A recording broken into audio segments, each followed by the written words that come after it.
Hey class, today we're going to be doing section 5.17 part 2. So for AP Stats, we're still doing sampling distribution models, but today we're going to be looking at the sampling distribution of proportions instead of means. There's going to be a lot of overlap.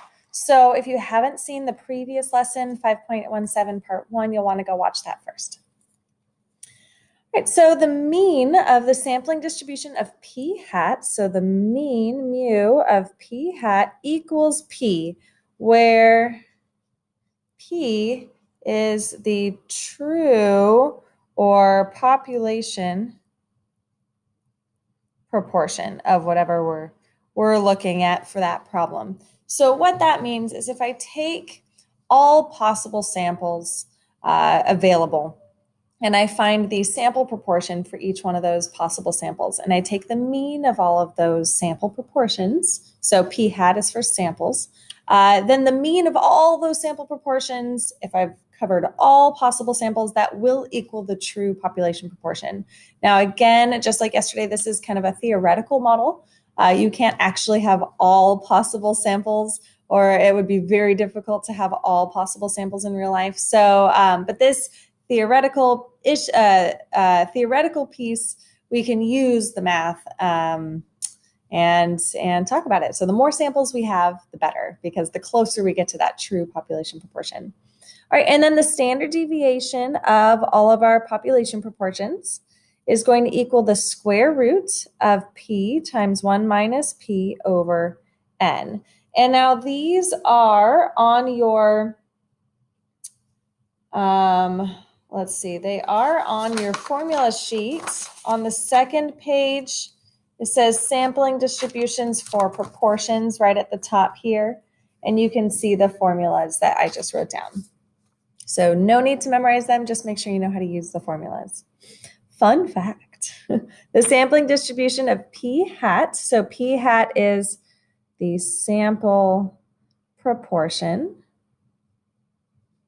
is approximately normal if the sample size is large enough such that n times p is at least 10 and n times 1 minus p is at least 10. So yesterday with the means, the sampling distribution of means, we saw that they were approximately normal as long as our sample size was at least 30.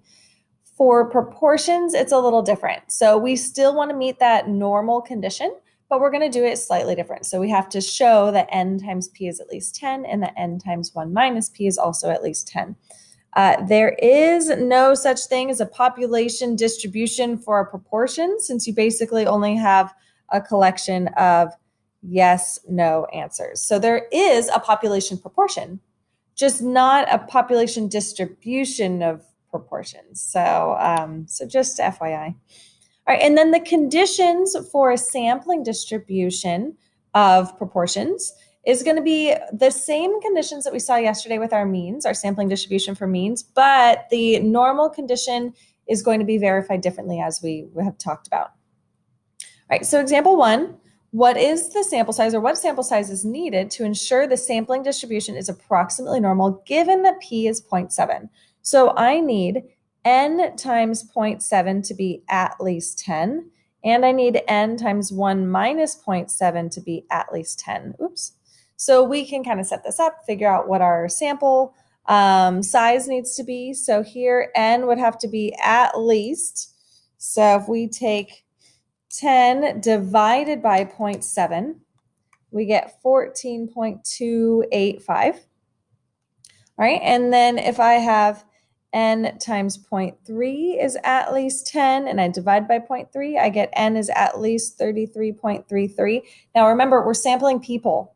We're finding the proportion of a sample of people. So we can't have decimal values of people, first of all. And if we think about the fact that one of these says n has to be at least 14, but the other one's like n has to be at least 33.3, well, we're going to take the bigger one because we want them both to be covered. So n has to be at least 34. 33 is not enough. So it's not about rounding those decimals. It's about going up to the next whole number. Example 2.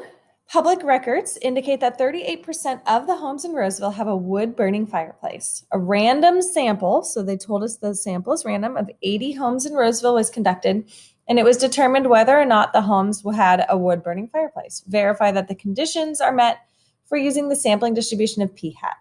So condition number 1 is our independence condition. And this one we can just kind of think on context. It's reasonable to assume that one home having a fireplace is independent from another home having a fireplace or a wood-burning fireplace.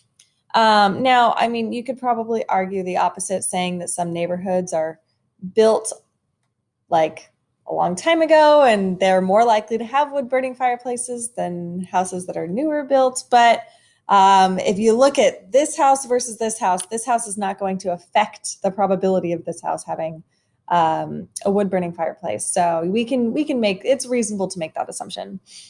Number 2 stated that and actually, let's go back for just a second.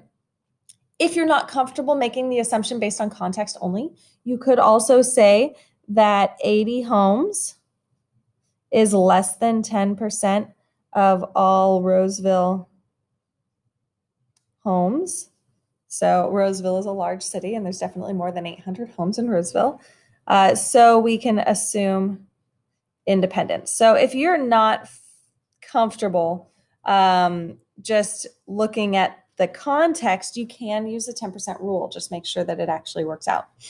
Number 2, it is stated that we have a random sample of homes. So that one's met. And then the approximately normal conditions. So we have n times p, which is going to be 80 times 0.38. So this is 30.4, which is at least 10. Check. And n times 1 minus p is 80 times 0.62, which is 49.6, which is also at least 10. Then we want to state, thus, the sample is large enough to assume that the sampling distribution of p hat is approximately normal. You're going to want to make sure that you have all those words in there. So the sampling distribution of p hat is approximately normal. All those words are super important. Don't skip any of them.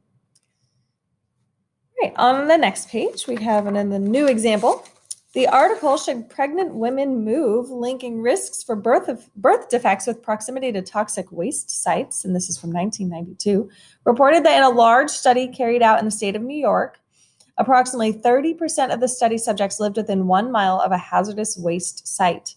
Let P denote the proportion of all New York residents who live within that 1 mile of such a site, and suppose that P is 0.30, so 30%.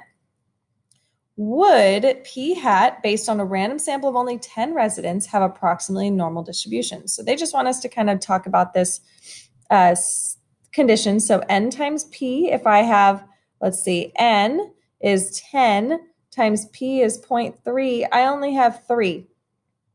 And that's not at least 10. So I would say since n times p is not at least 10, then the sampling distribution of p hat is not approximately normal. So your sample size is just not big enough to assume that we have a normal distribution. What are the mean value and standard deviation of p hat based on a random sample of size 400? So random sample, now they're bumping the size up to 400, thank goodness. So the mean of our p hat, remember, just equals p. So that's just going to be 0.3. So we've got, so we have that one. And then standard deviation of p hat is the square root of p, 0.3, times 1 minus p is 0.7 over our 400. We get 0.023. And again, remember, this is on your formula sheet. Now I've already written out the conditions just to kind of save us some time, so you might need to pause the video and write them out. When n equals 400, what is the probability that our sample proportion, p hat, is between 25 and 35%? So first we need to meet these conditions before we can use these scores and everything else to find our probability. So one, it was stated that there was a random sample of 400 homes. Just a quick reminder, we talked about this yesterday. If it's not stated that it's a random sample, what you would write is that you would assume that the sample is unbiased and thus is a good representation of the population. You would never say assume random sample, but you can assume that it's unbiased and a good representation of the population if you're not given the information that it is stated that to be a random sample. Number 2, 400 is less than 10% of all homes in New York, so independence is assumed. And number 3, you can see my n times p is at least 10, n times 1 minus p is at least 10. Make sure you show your work there. Sample size is large enough to assume that the sampling distribution of p hat is approximately normal. So now I'm going to draw my picture because drawing a picture is worth a lot in AP Stats. And I have my mean is at 0.3, and I want to know what the probability of our p hat being in between these two is. So I'm going to find my z-scores. So z sub 1 is going to be 0.25 minus 0.3 over my standard deviation, 0.023. And now I don't need to divide that by 400 or the square root of 400 because I already did, right? If we look at our standard deviation formula, it's already divided by the square root of 400. We have that. So we can just use it since we've already shown the work. This is negative 2.17. And my second z-score, 0.35 minus 0.3 over 0.023 is positive 0.217. Remember, it's perfectly symmetric. So if I'm 0.5 or 0.05 away this way, 0.05 away this way, it's going to be the same z-score, just opposite signs.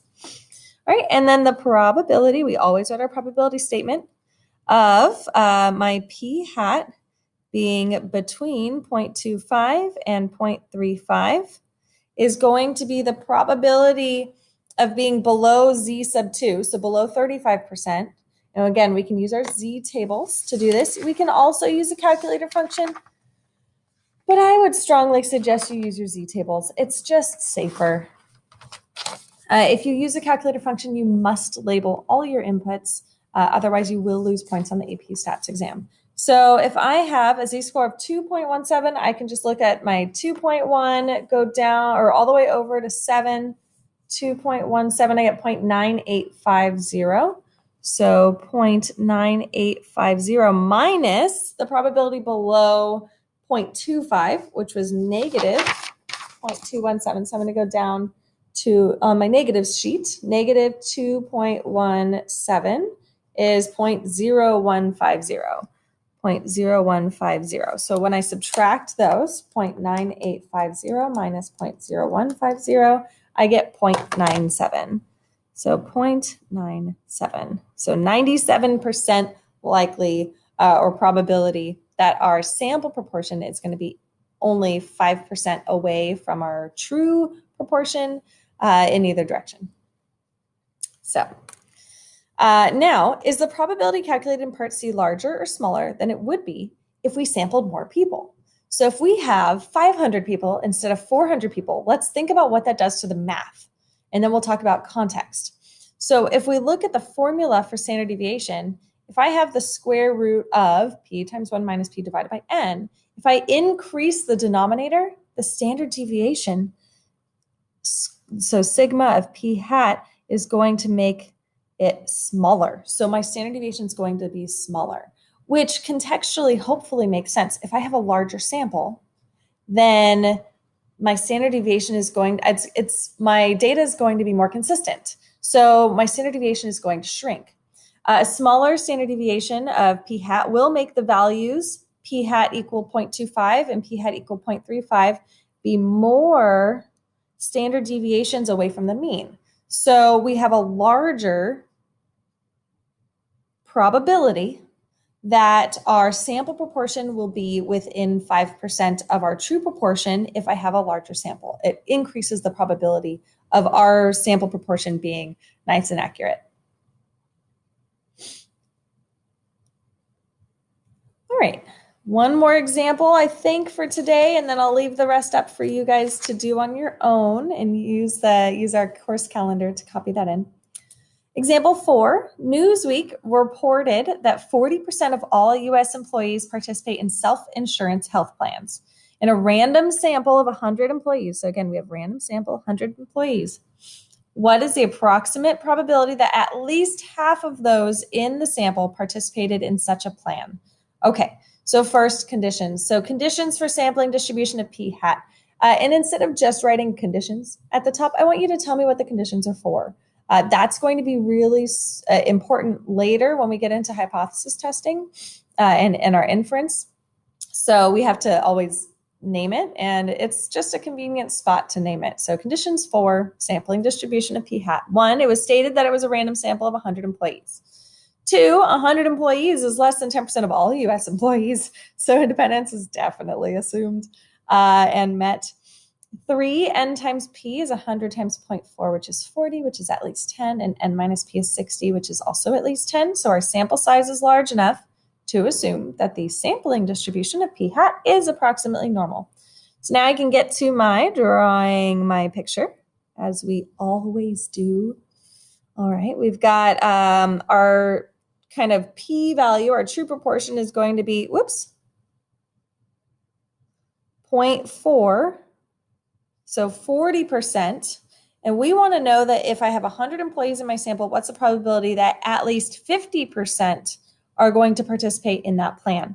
So I want to know at least 50%. So what's the probability that I get at least 50%? All right, so we've got my z-score is going to be 0.5 minus 0.4 divided by the square root. And it didn't ask me to find the square or the standard deviation on its own, so I'm just going to do it inside my z-score here. So of p times 1 minus p, notice these are p and 1 minus p, not p hat, divided by our 100, our n value, and I get 2.04. So now the probability that my p hat is at least 0.5 is going to be, now again, if we're going to use our z-table, which I would suggest you do, when you look up a z-score of 2.04, notice that the shading always goes to the left on your z-table. So, and my shading, because we always draw our picture, goes to the right. So we have a little bit of work. We have to do 1 minus what we get on our table because we want to go to the right. So 2.0, so we go to 2.0 down here and then over to the 0.04 column, so 0.9793. 0.9793. And get out your z-tables. Make sure that you remember how to use these. Play along with me. All right, and then so 1 minus 0.9793 is going to be 0.0207. So only about 2% probability that at least half of our random sample of 100 employees participate in self-insurance plans. All right, and then on the next page, I just wanted to point out one thing here. All these examples, and you'll see this a lot of the time, not all the time, so it's important to know your conditions, but sometimes it's like you get a little gift. Assume all necessary conditions are met.